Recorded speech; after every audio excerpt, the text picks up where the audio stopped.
Hello everyone, welcome back to जी10 classes. तो जी10 क्लासेस के अंडर जो फ्री स्टडी जोन स्टार्ट किया गया था उसमें हम लोग क्लास 12 की फिजिक्स कवर कर रहे थे। क्लास 12 की फिजिक्स में भी हम लोग काफी आगे निकल के आ चुके हैं। हम लोगों ने यूनिट नंबर 3 मैग्नेटिज्म स्टार्ट किया था after covering electrostatics and current electricity. तो मैग्नेटिज्म में भी पहला chapter according to NCERT moving charges and magnetism हम लोग कवर कर रहे थे and this will be the last video for that particular chapter. उसके बाद हम लोग अगले चैप्टर पे स्विच करेंगे। तो अगर आप ये पर्टिकुलर वीडियो देख रहे हैं तो इट्स माय रिकमेंडेशन कि आप पांच या छह वीडियो जो भी हमारे चैनल पे अपलोड की जा चुकी हैं आप वो देख के ही इस वीडियो को देखिए।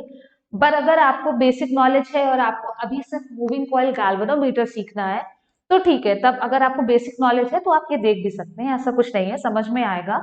बट हाँ, अगर आपको पूरा मैग्नेटिज्म चाहिए कि एज अ होल वो आपको आता हो, magnetism due to moving charges, ये सिर्फ इस पे है, मतलब ये वाली चैप्टर सिर्फ इस पे कवर्ड है। पूरे मैग्नेटिज्म के लिए तो आपको चारों चैप्टर्स देखने पड़ेंगे। तो हम लोग ये लास्ट वीडियो होगा, इसके बाद ये चैप्टर कवर हो जाए कंप्लीट हो जाएगा। तो हम लोग स्टार्ट करते हैं। Moving coil galvanometer. Moving coil galvanometer, जैसे कि आपको पता है कि galvanometer is a device, electronic device कह लीजिए या इलेक्ट्रिकल सर्किट में लगने वाला एक डिवाइस है। It was devised by Kelvin, मतलब केल्विन ने इसको बनाया था। और किसने मॉडिफाई किया? D'Arsonval. इसको और क्या कहा जाता है? Also known as American type galvanometer. American type galvanometer भी कहा जाता है। अब देखिए, गैल्वेनोमीटर अमेरिकन सॉरी ये मूविंग कॉइल गैल्वेनोमीटर होता क्या है? Moving coil galvanometer is a device, साथ साथ आप लोग लिखते जाइए। It is a device, it is a device used to measure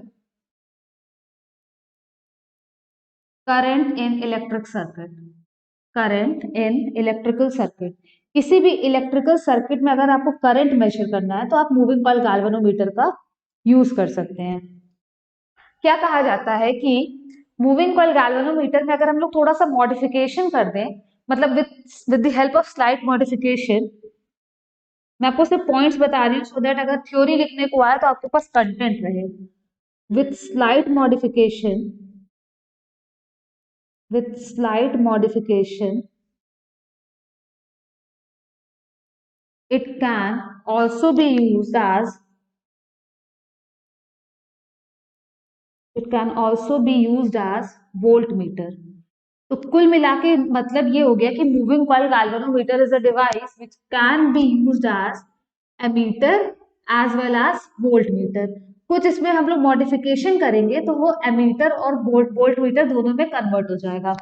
ये पॉइंट जो है ये एग्जाम पॉइंट ऑफ व्यू से काफी ज्यादा इंपॉर्टेंट है कि how moving coil galvanometer can be converted to ammeter और वोल्टमीटर। ठीक है, ये हो गया कि होता क्या है। प्रिंसिपल, अगर थ्योरी लिखने को आता है तो आपको पूरा प्रिंसिपल समझाना पड़ेगा। प्रिंसिपल कुछ नहीं है, जस्ट इसके प्रीवियस वाली वीडियो में हम लोगों ने जो लास्ट प्रूफ किया था कि अगर एक current carrying coil magnetic field में रख दी जाए तो इट एक्सपीरियंसेस अ टॉर्क और वो रोटेट करना स्टार्ट कर देती है। तो यही है इसका प्रिंसिपल कि if a current carrying coil if a current carrying coil is placed in magnetic field,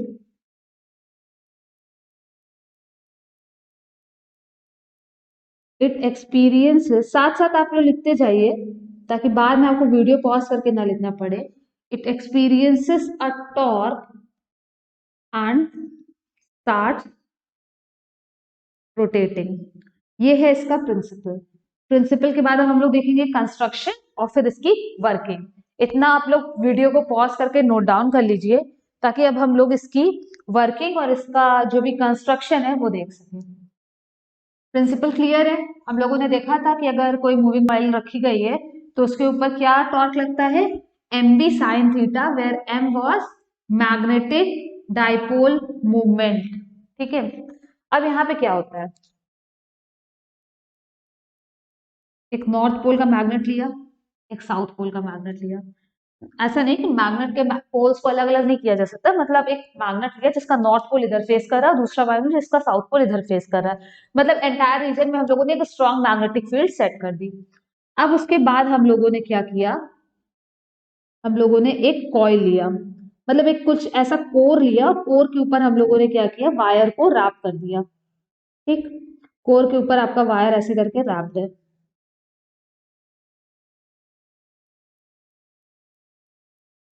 कुछ ऐसा करके वायर रैप्ड है,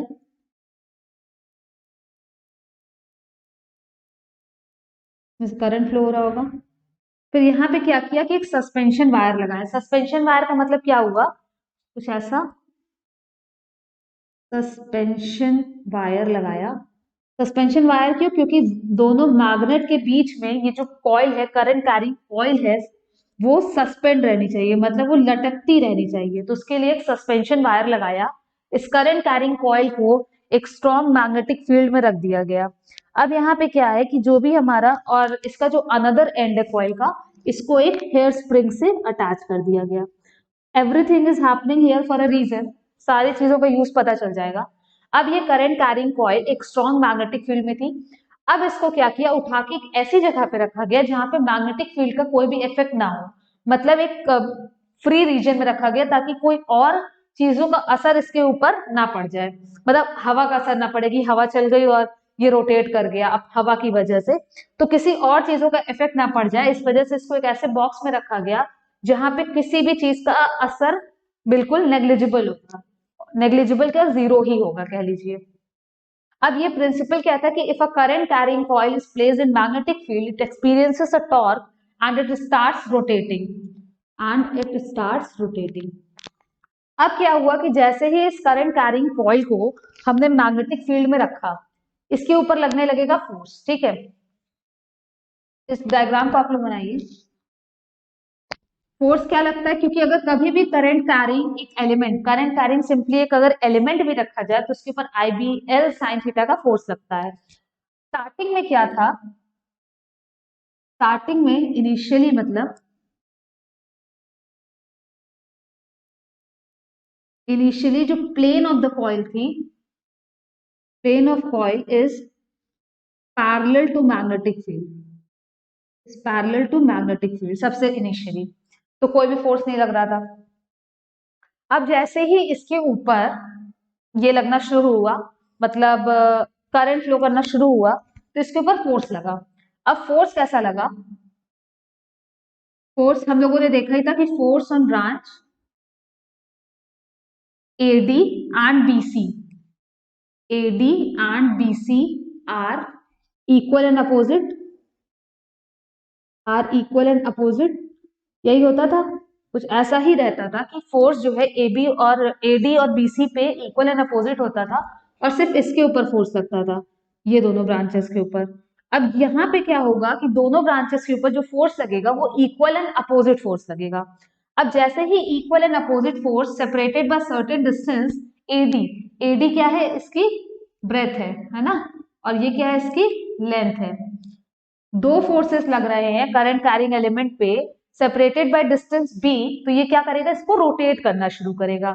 अब जैसे ही ये करंट कैरिंग कॉइल रोटेट करना शुरू करेगा, ये मैग्नेटिक फील्ड के साथ इसका एरिया वेक्टर कुछ ना कुछ एंगल बनाएगा।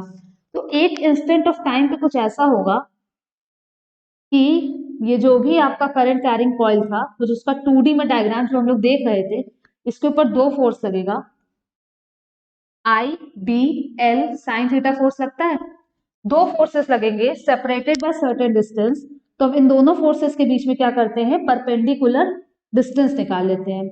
मान लिया कि किसी एक इंस्टेंट ऑफ टाइम पे वो अल्फा एंगल बना रहा है, तो मतलब करंट कैरिंग कॉइल जो है वो मैग्नेटिक फील्ड के साथ अल्फा एंगल बना रहा है, तो वहां पे ये दोनों फोर्सेस के बीच में कितना डिस्टेंस है, बी का डिस्टेंस है, तो ये ले लेते हैं ए डी, और ये कुछ भी ले लेते हैं, के ले लेते हैं। ठीक है, तो यहाँ पे टॉर्क अगर निकालना है तो टॉर्क क्या होता है, कोई भी आप फोर्स निकाल लीजिए और फोर्सेस के बीच में जो भी परपेंडिकुलर डिस्टेंस है, तो डी के कितना होगा आपका, बेस अपॉन हाइपोटेन्यूज, मतलब कि D K is equal to B cos alpha होगा, राइट एंगल ट्रायंगल में ट्रिग्नोमेट्री की प्रॉपर्टी लगा के। ये आ गया आपका फोर्स डिस्टेंस, जो दोनों के बीच में डिस्टेंस था। अब यहाँ से डिस्टेंस अगर आके आपका, तो फोर्स कितना लगता है, आई बी एल साइन थीटा। यहाँ पे क्या होगा कि जब रेडियल फील्ड हो जाएगी तो साइन 90 हो जाएगा। अगर नंबर ऑफ टर्न्स जो है कॉइल के वो स्मॉल एन है, तो टोटल फोर्स कितना लगेगा, टॉर्क क्या लगेगा, टॉर्क होता है force into perpendicular distance between the forces. Force है आपका एन आई बी एल और परपेंडिकुलर डिस्टेंस है B cos alpha. L into B को आप लिख सकते हैं एरिया, ये हो गया N I A B cos alpha. कितना टॉर्क लगेगा, ये अगर टॉर्क लग रहा है हमारे ऊपर, ठीक है। अब इस टॉर्क से आपके जो करंट कैरिंग कॉइल थे जिसका एरिया ए था, उसको बी मैग्नेटिक फील्ड में रखा गया, नंबर ऑफ टर्न्स एन थे और आई हमारा करंट फ्लो कर रहा था, रोटेट करना शुरू कर रहा है। अब जैसे ही ये रोटेट करेगा, ये सस्पेंशन वायर जो है ये भी ट्विस्ट होगा, ये भी मुड़ता चला जाएगा। अब ये जैसे ही मुड़ता चला जाएगा तो सस्पेंशन वायर पे लगेगा एक रीस्टोरिंग टॉर्क। इतना आप लोग नोट डाउन जरूर कर लीजिएगा, क्योंकि ये बोर्ड एग्जाम्स के पॉइंट ऑफ व्यू से काफी इंपॉर्टेंट टॉपिक है।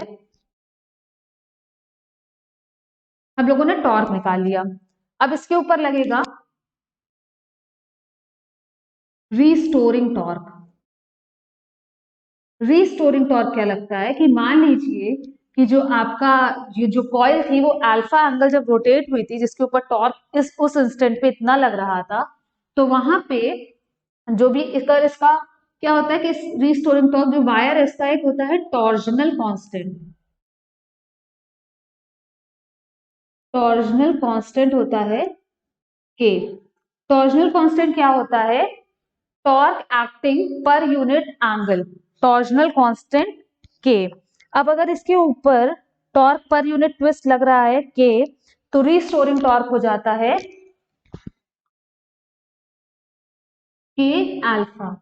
यहाँ पे अल्फा क्या है कि हम कितना डिग्री वो ट्विस्ट किया है, डिग्रीज में या रेडियन में ही जनरली ले लीजिएगा आप लोग, हटा देते हैं, कितना वो ट्विस्ट हुआ है, टॉर्जनल कांस्टेंट के हो गया और यहां से ये रीस्टोरिंग टॉर्क आ गया। अब जब ये रेस्ट पे आएगा, क्या होता है ना कि ये स्प्रिंग है, यहां से क्या होता है इसके सेंटर से एक नीडल अटैच्ड होती है, ठीक। वो नीडल एक स्केल पे जाती है, जितना ये रोटेट करता है वो नीडल उतना रोटेट करती है, तो हम लोग स्केल पे देख पाते हैं कि कितना डिफ्लेक्ट हुई है, उस हिसाब से बता देते हैं कि करंट कितना है, वोल्टेज कितना है। अब यहाँ पे जब वो जाके एक मतलब ये नीडल एक पॉइंट पे रुकेगी, तो इसका मतलब है एट दैट पॉइंट जो उसको टॉर्क लग रहा है वो रीस्टोरिंग टॉर्क के बराबर हो जाएगा, होगा। टॉर्क लग रहा है N I A B cos alpha और ये है हमारा के अल्फा है।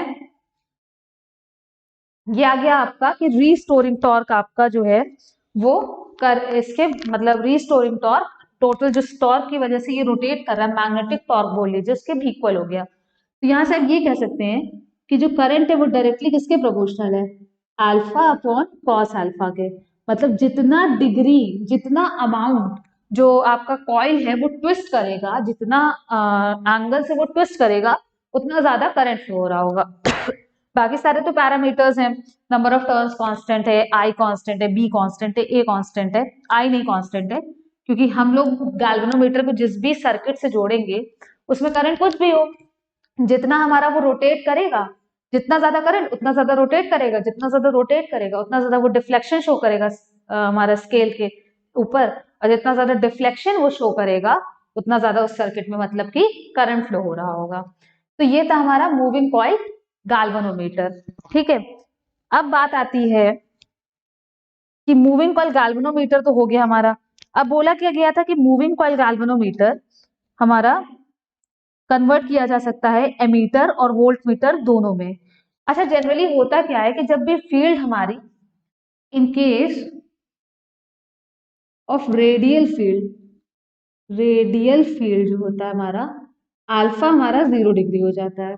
अल्फा अगर हमारा 0 डिग्री हो गया तो ये cos 0 1 हो जाता है, तो यहां से हो जाएगा N I A B cos 0 1 is equal to K alpha, I is equal to K upon N A B into alpha. अब अगर एक गैल्वेनोमीटर बन के रखा हुआ है तो ना ही हम उसमें के चेंज कर सकते हैं, टॉर्शनल कांस्टेंट चेंज कर सकते हैं, ना ही हम नंबर ऑफ टर्न्स चेंज कर सकते हैं, ना ही हम कॉइल का एरिया चेंज कर सकते हैं, ना ही हम मैग्नेटिक फील्ड चेंज कर सकते हैं। तो कुल मिला के ये चीज क्या हो गई, ये चीज हो गई एक कांस्टेंट। एक पर्टिकुलर गैल्वेनोमीटर के लिए जो कैपिटल जी है वो क्या हो गया, कांस्टेंट हो गया। इसको बोला जाता है गैल्वेनोमीटर कांस्टेंट। ठीक है, अब ये हो गया आपका मूविंग कॉइल गैल्वेनोमीटर। इसमें दो टर्म्स आते हैं, current sensitivity end voltage sensitivity. सबसे पहले तो सेंसिटिविटी क्या होता है, सेंसिटिविटी होता है कि अगर मान लीजिए गैल्वेनोमीटर है, गैल्वेनोमीटर कभी कभी क्या होता है कि अगर आपने सर्किट में फ्लो कराया 0.01 एम्पियर का करंट, ठीक है, अब 0.01 एम्पियर बहुत कम करंट है, तो हो सकता है कि एमीटर का जो डिफ्लेक्शन है वो कुछ यहां से यहाँ है, मतलब हमको विजिबल ही नहीं है। तो मतलब वो छोटा करंट मेजर नहीं कर पा रहा है, वो मेजर या तो मेजर कर रहा है, डिफ्लेक्शन नहीं शो कर रहा है। तो सेंसिटिविटी का मतलब क्या होता है कि छोटे से छोटे करंट के लिए या छोटे से छोटे वोल्टेज के लिए वो काफी ज्यादा डिफ्लेक्ट करे, इतना ज्यादा डिफ्लेक्ट करे कि वो हमारी आंखों को विजिबल हो। तो उस चीजों को बोलते हैं सेंसिटिविटी, कि कोई भी डिवाइस कितना सेंसिटिव है, कितना सेंसिटिव है मतलब कितनी इजीली वो छोटी छोटी चीजों को मेजर कर पा रहा है। तो this is what is known as sensitivity. Sensitivity of moving coil galvanometer is कि it shows large scale deflection for small amount of current और small amount of voltage in the circuit. दो term उसके बाद हम लोगों ने देखा moving coil galvanometer, sorry sensitivity में, एक होता है करंट सेंसिटिविटी और एक होता है वोल्टेज सेंसिटिविटी।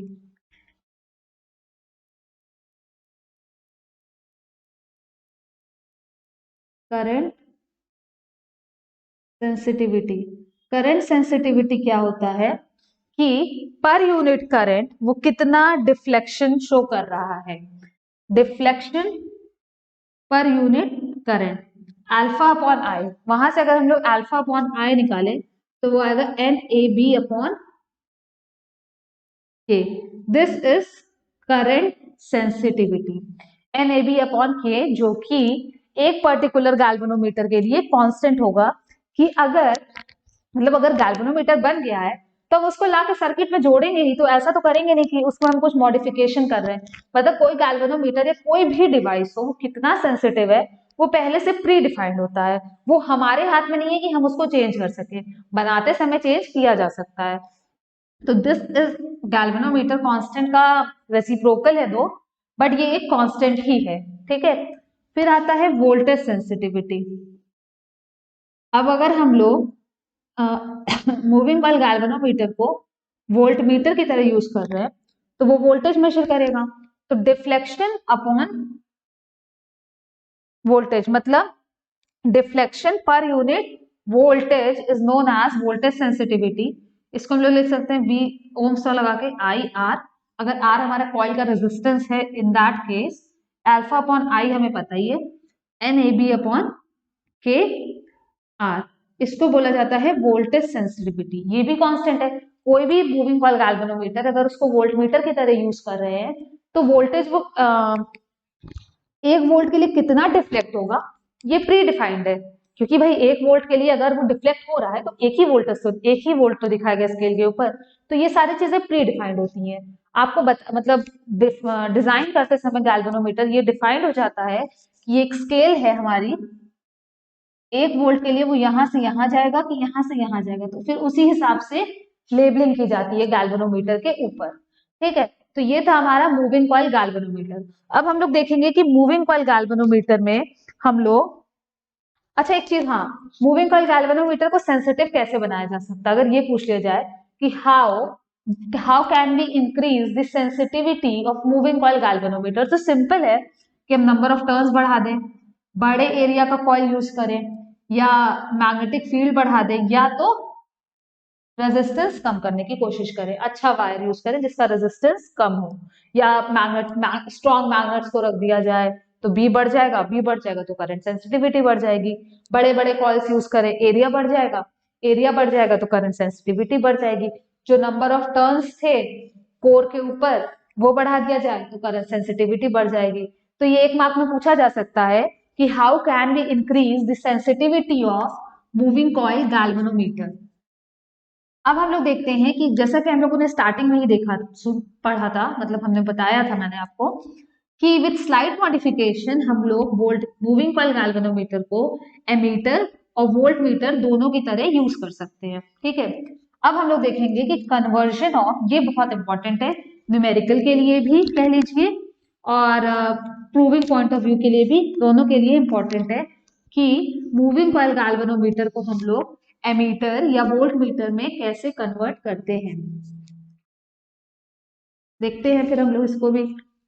यहाँ तक उम्मीद करते हैं कि कोई डाउट नहीं होगा आपको, अगर होता भी है तो आप लोग कमेंट सेक्शन में पूछ सकते हैं। कन्वर्जन ऑफ मूविंग कॉइल, मैं ये लिखी हूँ, आप ये मत लिखिएगा एग्जाम में। Moving coil galvanometer into ammeter. Ammeter में कन्वर्ट करने के लिए सबसे पहले क्या करा जाता है, शंटिंग। अब आपको अगर शंटिंग पता हो क्या है तब तो वेल एंड गुड, नहीं पता है तो शंटिंग क्या होता है कि हम लोग क्या करेंगे, एडिशन ऑफ a resistance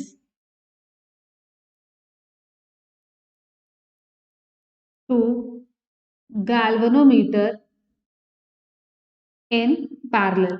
मतलब हमारे पास जो भी मूविंग कॉइल गैल्वेनोमीटर है, हम उसके पैरेलल में एक शंट रेजिस्टेंस को जोड़ देंगे and this process is known as shunting. मान लीजिए कि अब गैल्वेनोमीटर है तो जाहिर सी बात है उसमें तार लगे होंगे, कुछ भी लगा होगा तो उसका खुद ब खुद कुछ इंटरनल रेजिस्टेंस तो होगा ही होगा। अब जैसे ही इंटरनल रेजिस्टेंस इसके ऊपर लगा होगा तो गैल्वेनोमीटर का भी कुछ ना कुछ रेजिस्टेंस होगा। तो मान लिया कि गैल्वेनोमीटर का जो भी रेजिस्टेंस है हमारा वो है कैपिटल जी, उसके पैरेलल में हम लोगों ने एक शंट रेजिस्टेंस को ऐड किया। अब अगर हमने शंट रेजिस्टेंस को ऐड किया, मान लीजिए सर्किट में करंट फ्लो हो रहा था आई, ठीक, अब गैल्वेनोमीटर किस में कन्वर्ट हो गया, एमीटर में। इसमें चला गया आईजी करंट, बचा करंट चला गया इसमें। ठीक है, अब गैल्वेनोमीटर क्या डिफ्लेक्शन शो करेगा, गैल्वेनोमीटर तो भाई वही डिफ्लेक्शन शो करेगा जो आईजी होगा।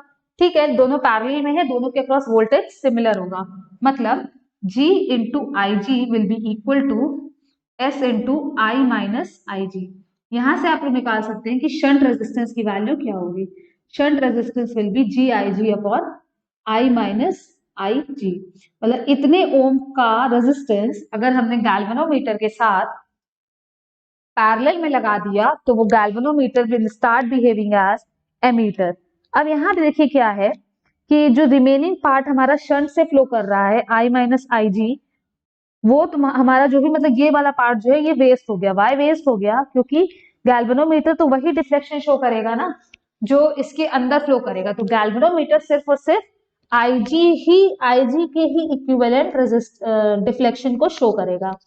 अब जैसे कि था कि गैल्वेनोमीटर इज अ डिवाइस जो कि करंट को तो मेजर करता ही है, लेकिन हम लोगों को शंटिंग की क्या जरूरत पड़ी, तो हम लोगों को शंटिंग की ये जरूरत पड़ी कि अगर मतलब शंटिंग, ऐसा अगर पूछा जाए वाई शंटिंग, शंटिंग की क्या रिक्वायरमेंट थी, तो शंटिंग करने का दो वजह दो थी कि अगर मान लीजिए कि गैल्वेनोमीटर के अंदर बहुत large amount of current flow करने लगेगा, जितना ज्यादा करंट फ्लो करेगा उतना ज्यादा उसके ऊपर टॉर्क लगेगा।